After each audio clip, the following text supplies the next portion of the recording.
అంటే ప్రభు యేసు క్రీస్తు వారి వాక్యానుసారమైన జీవితమే మంచి పేరు. స్తోత్ర.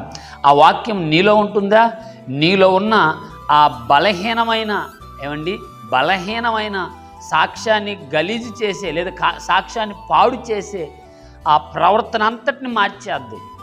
ఆ ప్రవర్తనలో నుంచి ఆ సమాధానం, ఆ నీతి, ఆ సాత్వికం, ఆ ఓర్పు, ఆ ప్రేమ వీటిని బయటకు తీసుకొచ్చినప్పుడే నీలో నుంచి, నీ ప్రజల మధ్యలో నుంచి, నీ కుటుంబంలో నుంచి కూడా ప్రారంభం అవుతుంది మంచి పేరు. వాళ్ళే అంటారు ఏమనంటే, ఇదివరకులా కాదు మా అబ్బాయి, ఇదివరకులా కాదు మా పాప, ఇదివరకులా కాదు మా డాడీ, ఇదివరకు కాదు మా మమ్మీ.